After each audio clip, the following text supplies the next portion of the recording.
Olá, meus amores, tudo bem com vocês? Espero que vocês estejam bem. E hoje nós vamos fazer uma revisão, tá? De todo o conteúdo visto até agora no segundo bimestre e entender a importância de se estudar todos esses módulos, todos esses conteúdos dos módulos, né, dos respectivos módulos. Qual que é a importância de tudo isso para a nossa vida como estudante e, enfim, para a nossa formação, tá? Eu ouço falar por aí muitas pessoas perguntando: nossa, professora, mas por que eu estudo isso aqui? Por que eu estudo isso aqui dentro da gramática? O que eu vou utilizar isso na minha vida? E eu venho trazer para vocês, primeiramente, que cada regrinha estudada dentro da língua portuguesa, ela não tem importância nenhuma se a gente não souber aplicar essa regra, certo? Então, nós temos o quê? A parte teórica de uma regra e nós temos a parte prática de uma regra, que é quando a gente realmente aplica aquilo dentro do texto, entende a importância daquilo no caso da gramática, né? No caso da língua portuguesa, e entende a real importância daquilo na nossa escrita, na nossa fala, né? Até certo ponto, e na nossa leitura, né? E como que isso traz uma maior facilidade de comunicação, certo? Qual que foi o foco, nosso foco nesse bimestre, nesse segundo bimestre, nessa apostila do segundo bimestre? O foco principal, nós começamos ali falando dos adjetivos, continuamos falando dos adjetivos, falamos sobre numerais, né? Lá no primeiro bimestre nós falamos sobre outras classes gramaticais, como substantivos, artigos, pronomes. E aí agora no segundo bimestre nós falamos sobre adjetivos, falamos sobre numerais, falamos sobre concordância nominal, certo? Que é muito importante no processo comunicacional, a concordância nominal. Falamos sobre sintagmas nominais, que é o termo mínimo ali em que há dependência dos termos, lembram? Onde dentro de um sintagma eu tenho um núcleo, que seria o meu substantivo, e tenho os outros ali, as outras pecinhas que são dependentes desse substantivo, que pode ser um artigo, pode vir um artigo, pode vir um adjetivo, pode vir um pronome, e depois um adjetivo, um numeral, ali sempre dependente do substantivo. E por haver esse processo de dependência entre eles, é preciso que haja a concordância entre eles. Concordância em qual sentido? O que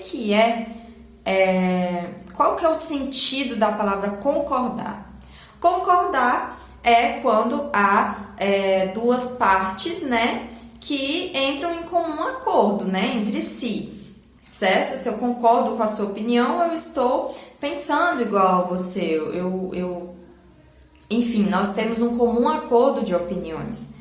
A concordância nominal é a concordância entre esses termos, eles concordam, eles entram em comum acordo entre si para a sua flexão, flexão de gênero e flexão de número. Lembrando que flexão de gênero é a flexão daquela palavra em masculino ou feminino, e flexão de número é a flexão daquela palavra em singular ou plural, tá? Então, nós temos aqui concordância nominal é quando os termos que dependem, em que há dependência entre um e outro, quando eles concordam em gênero e ou número. E ou, porque nem todas as palavras são variáveis em gênero, mas são variáveis em números, enfim, né? Então, nós estudamos isso no segundo bimestre e passamos para os verbos. Classe gramatical dos verbos, que deixa muita gente de cabelo em pé. Por que deixa tanta gente de cabelo em pé essa classe dos verbos? Porque ela é muito extensa. E além dela ser bem extensa de estudar, ela tem muitas regrinhas. E além disso, ela é muito importante. Entender o verbo, entender como se faz a flexão daquele verbo, que são flexões diferentes. As flexões do verbo, dentro dessa análise morfológica, as flexões do verbo dessa classe gramatical é diferente das outras flexões, né? As outras flexões são mais simples. Assim como no adjetivo tem a flexão de grau, que é diferente das outras flexões, como por exemplo, a flexão de grau de um adjetivo é diferente da flexão de grau de um substantivo. Lembram que a flexão de grau de adjetivo é bem extensa? Então, a classe gramatical dos verbos em flexões também é diferente, é totalmente diferente das outras classes. E é por isso que ele causa tanto desespero. Mas não há por que se desesperar, tá? Depois que a gente pega o jeito, a gente começa a entender melhor e a gente começa a se familiarizar ali e fica mais fácil de entender. Porém, você que passou por essa parte dos verbos e ainda ficou com a pulguinha atrás da orelha, aproveitem que ainda estamos no segundo bimestre, tirem dúvidas mesmo sobre verbos, assistam, se for preciso, as videoaulas passadas que falam sobre verbos, foquem nisso. Eu costumo falar isso para vocês nas aulas online que nós temos, porque real mesmo, é muito importante saber sobre verbos, porque saber sobre o verbo, saber encontrar o verbo dentro da frase, saber escrever o meu verbo, flexionar ele de modo que o meu texto fique correto, né? Sintaticamente, fique correto na sua ortografia geral, é muito importante, tá? E achar o verbo, saber o que aquele verbo tá querendo trazer na sua flexão, em todas as suas flexões possíveis, é muito importante para outros níveis de análise que vocês verão em outras séries, tá? Então, nas próximas séries vai ficar cada vez mais aprofundado. E aí, se alguém não tira dúvidas sobre esses verbos, fica tipo assim, meu Deus, agora eu preciso do verbo para saber fazer isso aqui. E agora? O que eu faço? Ficou dúvida sobre o verbo, tá? Então, não deixem essas dúvidas sobre verbos passar. Então, nós relembrando aqui, deixa eu arrumar a iluminação aqui, tá? Relembrando aqui, nós temos os verbos, eles são aqueles que indicam o fenômeno da natureza, um estado ou uma ação, certo? Não é só uma ação. É um estado, fenômeno da natureza ou uma ação, certo?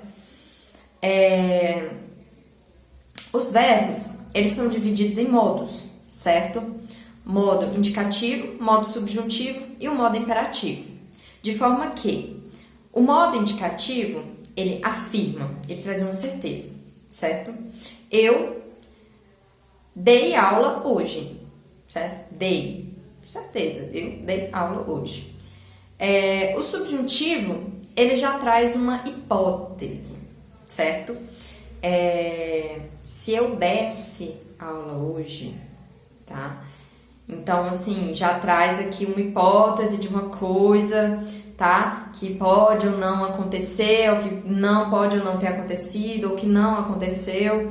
E sempre o subjuntivo, nós aprendemos, eu falei na última aula para vocês, que é mais fácil para você identificar se aquilo ali se trata de um verbo de outro modo, outro subjuntivo, é só olhar os termos que acompanham ele, porque o modo subjuntivo, ele sempre vem com um termo ali para auxiliar ele a gerar essa esfera de hipótese, de dúvida, de talvez, de incerteza, tá? Então, ele sempre vem com se eu desse aula hoje, um que antes que eu desse, um quando, né? Talvez, tá? Então, sempre vem com um termozinho ali antes para auxiliar esse verbo a existir nesse tom de incerteza, tá? Então, olha para esse termozinho, se ele tá ali, tá? O imperativo, já diferente ali do indicativo e do subjuntivo, o imperativo, ele traz uma esfera de ordem, tá bom? Dê aula hoje, compre o seu próprio lápis, compre este batom, enfim, vem nessa esfera de ordem.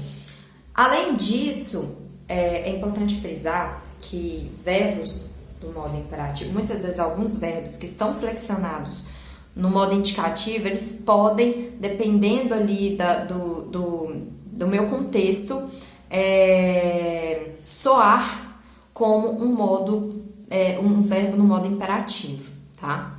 Só para abrir aqui esse parênteses. Além disso, gente, nós vimos que os verbos são separados ali para que exista uma regrinha ali sobre eles, os paradigmas, né, que são os modelinhos de terminações dos verbos. Nós sabemos que existem 3 conjugações, ar, ir. Amar, por exemplo, termina em ar, ele pertence à primeira conjugação. Então, todos os verbos que pertencem à primeira conjugação, se for um verbo regular, lembra que nós falamos sobre verbos regulares? Ele vai ter um tipo de terminação no presente do indicativo, no presente do subjuntivo, no pretérito perfeito do indicativo. Ele vai ter uma terminação específica. Todos os verbos terminados em A. Dentro do paradigma, se ele for um verbo regular, certo? Se ele for um verbo terminado em E, mexer, certo? Mexer é um verbo que pertence à segunda conjugação.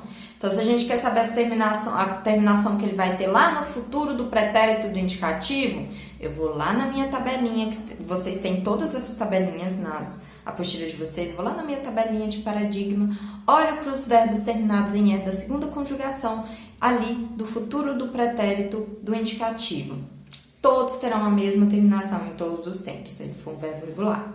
Mesma coisa, os verbos da terceira conjugação terminados em ir, certo? Como, por exemplo,